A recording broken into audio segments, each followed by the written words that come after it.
Welcome back to my channel. আজকে আমি custard powder দিয়ে একটা হালুয়া বানিয়ে দেখাবো। এটা একটা বরফি টাইপের।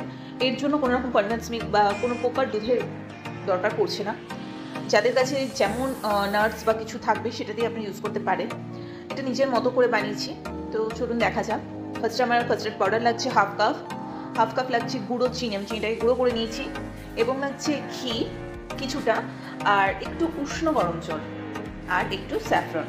আর অবশ্যই এখানে যারা পিস্তা, আলমন্ড, আরও কাজু, যে কোনো কিছু বাদাম ইউজ করতে চাই আপনারা করতে পারেন, টেস্টটা আরও বেশি ভালো লাগবে।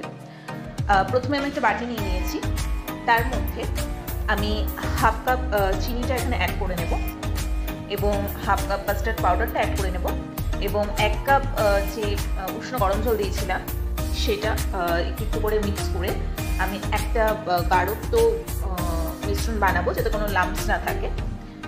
এটা ভীষণ ইজি একটা হালুয়া টাইপ, একটা জেলি টাইপও বলা যেতে পারে, কাস্টার্ড জেলি বা কাস্টার্ড হালুয়া। বাড়িতে থাকা ইনগ্রিডিয়েন্টস দিয়ে এটা হয়ে যায়। জানি না কতটা আপনাদের ভালো লাগবে, কিন্তু আমার তো এটা বানিয়ে খেতে খুবই ভালো লেগেছে।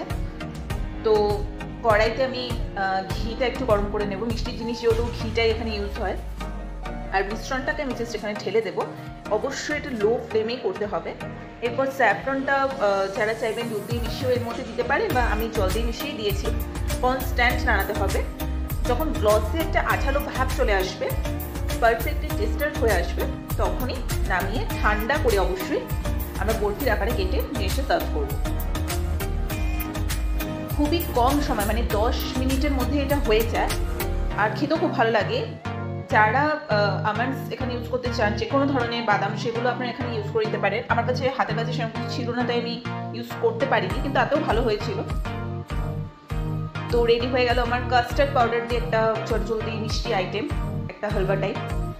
খেতে খুব একটা বন্ধ হয় না, আপনারা ট্রাই করে একবার দেখতেই পারেন। আশা করি রেসিপিটি ভালো লেগেছে। যদি ভালো লেগে থাকে লাইক করবেন, শেয়ার।